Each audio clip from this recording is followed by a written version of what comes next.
विगत 10 वर्षों में देश के हर क्षेत्र में हुए विकास की गति से हर देशवासी गौरवान्वित है।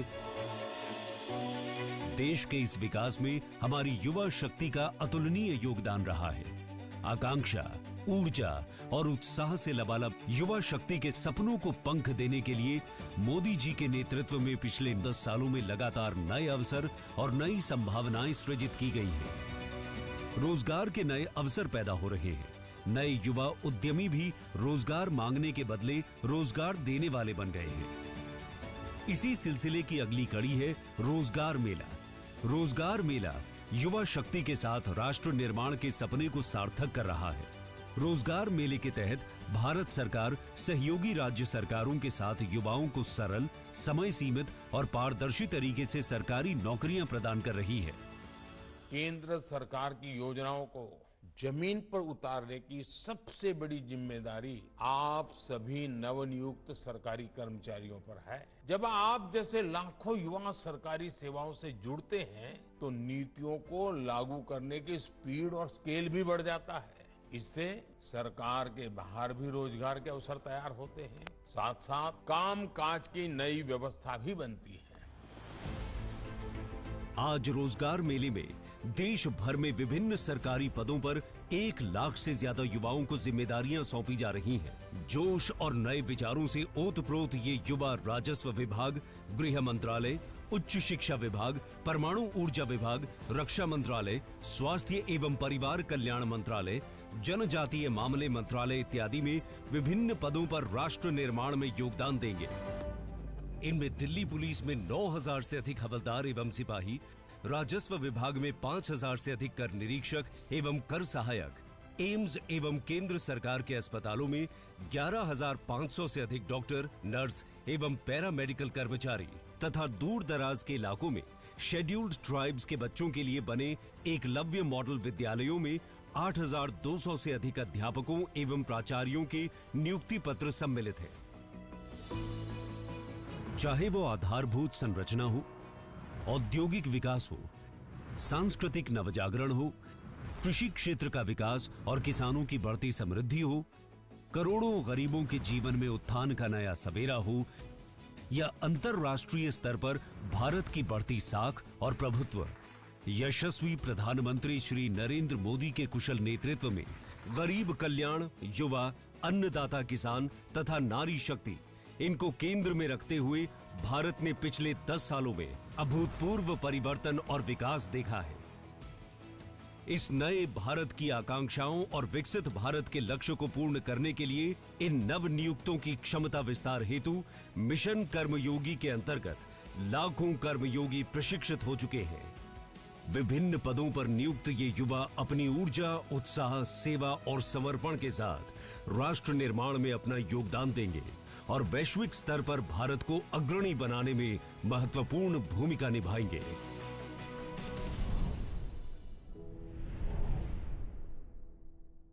आदिवासी और ग्रामीण समाज में काम करने वाले ये देश के असली हीरो है, असली हीरो है। यही तो हमारे डायमंड है, यही तो हमारे हीरे हैं। जनजातीय समाज के आत्मसम्मान के लिए, आत्मविश्वास के लिए, अधिकार के लिए हम दिन रात मेहनत करेंगे। यशस्वी प्रधानमंत्री श्री नरेंद्र मोदी देश में विविध, समृद्ध और गौरवशाली जनजातीय विरासत का संरक्षण एवं संवर्धन करते हुए इस समुदाय को विकसित भारत की संकल्पना का संवाहक भी बना रहे हैं। प्रधानमंत्री जी के मार्गदर्शन में राशन आपके ग्राम, भगवान बिरसा मुंडा स्वरोजगार एवं टंटिया मामा आर्थिक कल्याण जैसी योजनाओं के क्रियान्वयन और जनजातीय गौरव दिवस मनाने, पेशा नियम लागू करने, राष्ट्रीय सिकल सेल एनीमिया उन्मूलन 2047 एवं वनोपजों की खरीदी समर्थन मूल्य पर किए जाने के साथ साथ कई क्रांतिकारी निर्णयों से मध्य प्रदेश के जनजातीय समाज के उत्थान एवं सर्वांगीण विकास का मार्ग भी प्रशस्त हुआ है। मध्य प्रदेश की विशेष पिछड़ी जनजाति, बैगा, भारिया एवं सहरिया परिवार की महिलाओं को सशक्त बनाने एवं उनके परिवार के पोषण स्तर को सुधारने के लिए युवा एवं ऊर्जावान मुख्यमंत्री डॉक्टर मोहन यादव के नेतृत्व में आहार अनुदान योजना संचालित की जा रही है। योजना में पात्र महिला हितग्राहियों को पूर्व में दी जाने वाली प्रतिमाह 1,000 रुपए की अनुदान राशि को अब बढ़ाकर 1,500 रुपए प्रति माह के मान से दिया जा रहा है। इसी अनुक्रम में आज माननीय प्रधानमंत्री जी के कर कमलों से मध्य प्रदेश के 14 जिलों की महिला लाभार्थियों को फरवरी माह की आहार अनुदान राशि करीब रुपए 30 करोड़ तथा प्रधानमंत्री आदि आदर्श ग्राम योजना के तहत झाबुआ जिले के 559 गांवों में निर्माण कार्य के लिए करीब 56 करोड़ रुपए की राशि अंतरित की जा रही है। इसके साथ ही आज माननीय प्रधानमंत्री जी द्वारा खरगोन में राशि रुपए 170 करोड़ की परियोजना लागत से क्रांति सूर्य टंट्या भील विश्वविद्यालय की घोषणा सहित मध्य प्रदेश के लिए करीब 1,250 करोड़ रुपए की राशि के विभिन्न विकास कार्यों का लोकार्पण एवं शिलान्यास किया जा रहा है। હું પહેલા કાચા મકાનમાં રહેતો હતો, 3 છોકરા સાથે આની 10 બાય 10 માં રૂમમાં રહેવાનું આવે। આ બધી બહુ તકલીફો અમે સહન કરતા હતા પહેલા। સપનું ય નહીં હતું કે મકાન બનશે એમ। ઘર પર લાગેલી આ નેમ પ્લેટ એ સામાન્ય માણસનું સ્વાભિમાન છે। અતિથિને આવકારતા આ દરવાજા એ પરિવારની ખુશીઓનો આવકાર છે। ઘર એ માત્ર એક મકાન નથી, ઘર છે સ્વમાનની ગેરંટી, સુખ સુવિધાની ગેરંટી, ઉજ્જવળ ભવિષ્યની ગેરંટી। દેશના પ્રત્યેક પરિવારને આ ગેરંટી આપી છે આપણા આદરણીય વડાપ્રધાન શ્રી નરેન્દ્રભાઈ મોદીએ। વર્ષ 2015માં માનનીય વડાપ્રધાનશ્રીએ દેશના પ્રત્યેક ગરીબ, વંચિત અને જરૂરિયાતમંદ પરિવારને પોતાની માલિકીનું પાક્કું સુવિધાયુક્ત ઘર આપવાનો સંકલ્પ કર્યો અને પ્રધાનમંત્રી આવાસ યોજના લોન્ચ કરી। એ સાથે જ દેશમાં શરૂ થયો કરોડો પાક્કા સુવિધાસભર આવાસોના निर्माणનો एक नवो युग। 2014 के बाद हमने गरीबों के घर को सिर्फ एक पक्की छत तक सीमित नहीं रखा, बल्कि हमने घर को गरीबी से लड़ाई का एक ठोस आधार बनाया, गरीब के सशक्तिकरण का, उसकी गरिमा का माध्यम बनाया। આ ઘર જેમાં શૌચાલયની સુવિધા છે, એલપીજી કનેક્શન છે, વીજળી તેમજ નળથી જળની સુવિધા છે। માનનીય વડાપ્રધાનશ્રીના હાઉસિંગ ફોર ઓલના સંકલ્પને સાકાર કરવા ગુજરાતમાં પૂરી ઊર્જાથી કાર્યરત છે માનનીય મુખ્યમંત્રી શ્રી ભૂપેન્દ્રભાઈ પટેલ। પહેલા ગરીબો અને મધ્યમ વર્ગ પરિવારોને પોતાનું મકાન બનાવવું હોય તો લોઢાના ચણા ચાવવા જેવું કપરું કામ। વડાપ્રધાનશ્રીએ ગરીબો, વંચિતો અને સામાન્ય માનવી મધ્યમ વર્ગને માથે આવાસ છત્ર આપવાનો સંકલ્પ કર્યો છે। તેમણે દેશમાં પ્રધાનમંત્રી આવાસ યોજના શરૂ કરાવીને કરોડો લોકોને પોતિકા ઘરનો સધિયારો આપ્યો છે।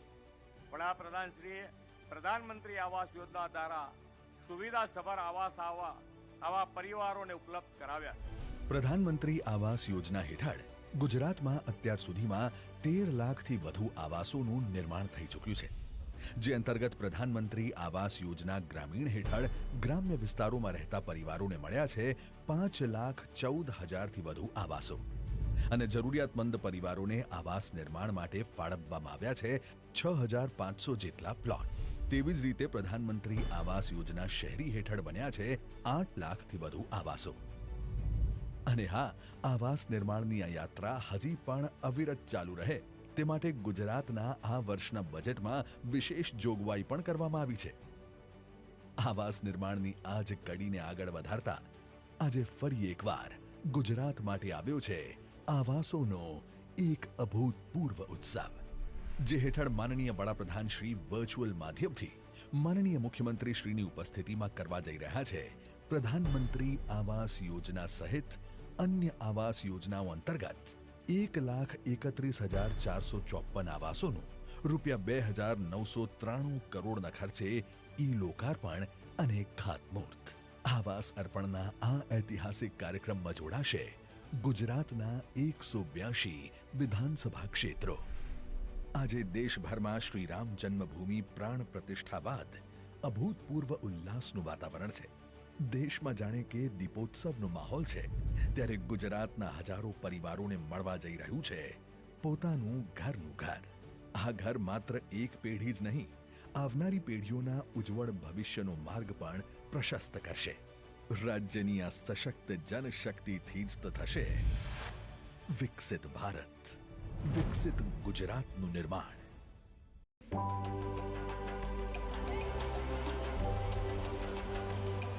विविधताओं और विरासत का अनूठा संगम भारत।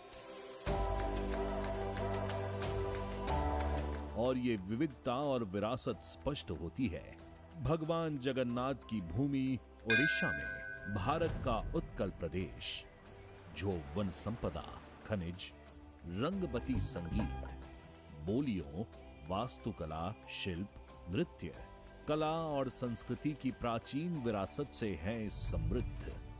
और विरासत के साथ विकास को बढ़ावा दे रहे हैं दूरदर्शी प्रधानमंत्री नरेंद्र मोदी। भारत के तेज विकास के लिए सभी राज्यों की प्रगति की गति को बनाए रखना है बहुत जरूरी।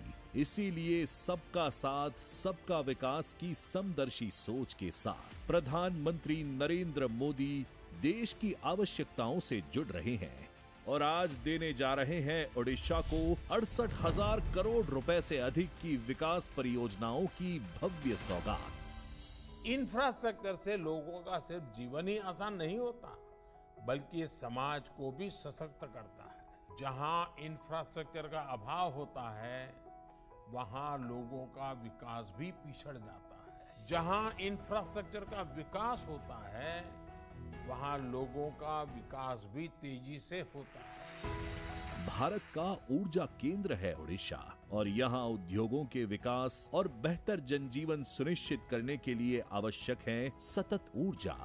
इसी क्रम में आज प्रधानमंत्री जी लोकार्पित कर रहे हैं 15,000 करोड़ रुपए की लागत से बना 1600 मेगावाट क्षमता वाला NTPC Darlipali super thermal power station तथा 2300 करोड़ रुपए की लागत से बनी एनटीपीसी की संयुक्त उद्यम कंपनी एनएसपीसीएल की राउरकेला PP2 विस्तार परियोजना, साथ ही 1320 मेगावाट की क्षमता वाले तालचेर थर्मल पावर प्रोजेक्ट के तीसरे चरण का प्रधानमंत्री जी द्वारा हो रहा है शिलान्यास। इसकी अनुमानित लागत 12,000 करोड़ रुपए है। यह परियोजना एक पर्यावरणीय विशेषताओं के साथ आर्थिक विकास की दिशा में एक बड़ा कदम है। इन तापीय ऊर्जा परियोजनाओं से बनी आधी बिजली ओडिशा को समर्पित होगी। इसके साथ ही प्रधानमंत्री जी उद्घाटन कर रहे हैं जगदीशपुर हल्दिया तथा बोकारो धामरा पाइपलाइन के धामरा अंगुल खंड का और शिलान्यास करेंगे मुंबई नागपुर झारसुगुड़ा पाइपलाइन परियोजना के नागपुर झारसुगुड़ा खंड का, जिससे न सिर्फ ओडिशा में रोजगार के अपार अवसर खुलेंगे, वहीं स्वच्छ ऊर्जा की सुलभता भी तेजी से बढ़ेगी। ऊर्जा उत्पादन बढ़ाने की इसी कड़ी में प्रधानमंत्री जी शिलान्यास कर रहे हैं 27,000 करोड़ रुपए की अनुमानित लागत वाले NLCIL Talabira thermal power project का। अत्याधुनिक संयंत्रों वाली इस तापीय ऊर्जा परियोजना की उत्पादन क्षमता 2400 मेगावाट होगी। साथ ही प्रधानमंत्री जी उद्घाटित कर रहे हैं 4 अन्य परियोजनाएं। राज्य के विकास के साथ बेहतर कनेक्टिविटी प्रधानमंत्री जी का प्रमुख उद्देश्य रहा है। इसी कड़ी में प्रधानमंत्री जी लोकार्पित कर रहे हैं संबलपुर तालचेर रेल लाइन का दोहरीकरण, खोर्धा रोड बलांगीर नई रेल लाइन का झाड़तरभा सोनपुर सेक्शन और उद्घाटित कर रहे हैं राष्ट्रीय राजमार्ग 520 का 4 लेन रिमोली कोयड़ा खंड, राष्ट्रीय राजमार्ग 143 का 4 लेन वीर मित्रपुर ब्राह्मणी बाईपास खंड, 4 लेन राष्ट्रीय राजमार्ग 143 का ब्राह्मणी बाईपास राजा मुंडा खंड तथा बेहतर नागरिक सेवाओं के लिए कर रहे हैं शुभारंभ। पुरी सोनपुर पुरी साप्ताहिक एक्सप्रेस लोकार्पण कर रहे हैं झारसुगुड़ा डाकघर के पुनर्विकसित भवन और उद्घाटन कर रहे हैं IIM संबलपुर के भव्य भवन का। साथ ही आज शिलान्यास हो रहा है संबलपुर रेलवे स्टेशन के पुनर्विकास का, जिससे ओडिशा का समग्र विकास हो सुनिश्चित। राज्य की ऊर्जा आवश्यकताओं के साथ देश की ऊर्जा आत्मनिर्भरता बढ़े और बेहतर होती कनेक्टिविटी के साथ राज्य की खनिज संपदा का बेहतर प्रयोग हो सके। उद्योग तेजी से तरक्की करें, राज्य का युवा बेहतर शिक्षा से अपनी सक्षमता को बढ़ाए, राज्य में रोजगार के असीम अवसर खुलते रहें, जन सुविधाओं में बढ़ोतरी से जनजीवन सरल हो। आज प्रधानमंत्री जी ने IIM संबलपुर से ओडिशा को दी है इन परियोजनाओं की सौगात, ताकि विकसित भारत के लिए विकसित ओडिशा ले आकर।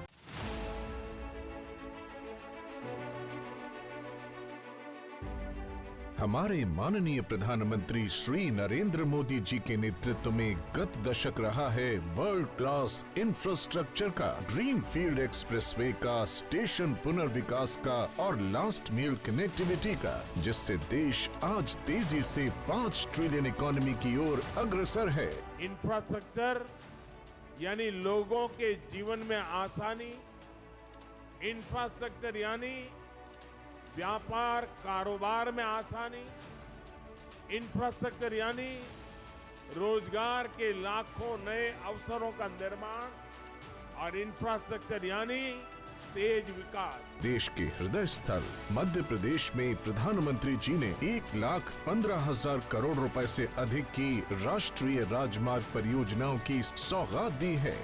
इसी क्रम में 6,700 करोड़ रुपए की लागत से अधिक की 11 परियोजनाओं का लोकार्पण और शिलान्यास आज किया जा रहा है। आज लोकार्पण होने वाली परियोजनाएं हैं NH 47 पर 4 लेन हरदा से टीमा गांव तथा चिचौली से बैतूल 4 लेन का निर्माण कार्य। इससे इंदौर और नागपुर के बीच कनेक्टिविटी सुगम होगी। साथ ही हरदा और बैतूल क्षेत्र के किसानों और उद्योग के उत्पाद को नई मंडियों तक आसान पहुंच मिलेगी, जिससे यहां आर्थिक विकास आएगा। NH 47 पर ही इंदौर से मध्य प्रदेश गुजरात बॉर्डर 4 लेन शेष भाग के निर्माण से मध्य प्रदेश और गुजरात के बीच कनेक्टिविटी बेहतर होने से झाबुआ, मंदसौर और धार जिलों में आर्थिक संपन्नता